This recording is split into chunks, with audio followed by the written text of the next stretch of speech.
নিজে কিছু করলে পরবর্তী প্রজন্ম সেটা দেখেই শিখে যাবে, তাকে শেখানোর কিছু নেই। দর্শক, প্রতি বছরের ন্যায় এবছরও শুরু হয়েছে অমর একুশে বইমেলা।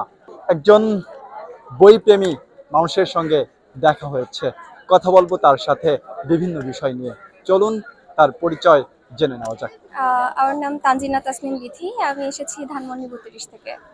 বইমেলায় আসার কারণটা কি? প্রতি বছর আসা হয় ওমর একুশে বইমেলাতে, অনেক ভালো লাগে। প্রতি বছর একবার করে হয়, সব সময় আসা হয়। এবছর আজকে প্রথম আসলাম, অনেকগুলো স্টল এখনো বাকি আছে। নেক্সট যখন আসবো আশা করি সব স্টলগুলো পরিপূর্ণ থাকবে। এখন সব জায়গায় শুধু ঝামেলা হচ্ছে, যেখানে যাচ্ছি দেখা যাচ্ছে মারামারি, এটা ওটা। এটাই প্রত্যাশা থাকবে শান্তিপূর্ণভাবে বইমেলাটা যেন শেষ হয়ে যায় এবং পরের বছর যেন আবার অনুষ্ঠিত হয়। সবকিছু শান্তিপূর্ণভাবে হোক, এটাই চাই। আসলে একটা ছোট বাচ্চা যখন জন্মগ্রহণ করে, সে কিন্তু পারিপার্শ্বিক সবকিছু দেখে শুনে তার তার মেমোরিতে সেটাই ক্যাচ করে।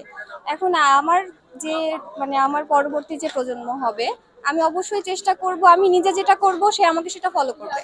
আমি যদি বই পড়ি, আমি যদি কবিতা পছন্দ করি, অবশ্যই সে কবিতা পছন্দ করবে বা বই পড়বে। আমি যদি সারাদিন ফোন নিয়ে ব্যস্ত থাকি বা আদার্স কোনো কাজ করি, সে সেটাই শিখবে। আমি চেষ্টা করব সে যাতে আমাকে অনুসরণ করে এবং আমি ভালো কিছু করলে সেও ভালো কিছু করবে। অনেক ছোটবেলা থেকে আমি দেখতাম আমার বাবা মা বই পড়তো, কবিতা আবৃত্তি করতো, গান বলতো। আসলে সেখান থেকেই এই অনুপ্রেরণা, আমি দেখেছি, আমি শিখেছি। আহ এভাবেই পথ চলা শুরু। তারপরে আস্তে আস্তে স্কুল পর্যায়ে, জাতীয় পর্যায়ে পুরস্কার নেওয়া, প্রথম দ্বিতীয় হওয়া, সবকিছু থেকে আসলে যখন একটা পুরস্কার নিচ্ছে আমার মনে ভালোই তো হচ্ছে। আহ চেষ্টা করি পারবো, এভাবেই চেষ্টা করো। আসলে কখনো একাডেমিক থেকে শেখা হয়নি, একা একাই চেষ্টা করা হয়েছে সবসময়। জাতীয় পর্যায়ে আপনি পুরস্কার পেয়েছেন বলছিলেন, জাতীয় পর্যায়ে আসলে কোথা থেকে আপনি বেড়ে উঠেছেন এবং জাতীয় পর্যায়ে কোন পর্যায়ে আপনি গিয়েছিলেন? ছোটবেলায় ঢাকাতেই হাজী আশরাফ আলী হাই স্কুলে পড়েছি। হ্যাঁ, আমার বাসা হচ্ছে রামনগর, ফরিদপুর জেলা। আর জেলা হচ্ছে পাবনা, ফরিদপুর থানা, গ্রাম রামনগর।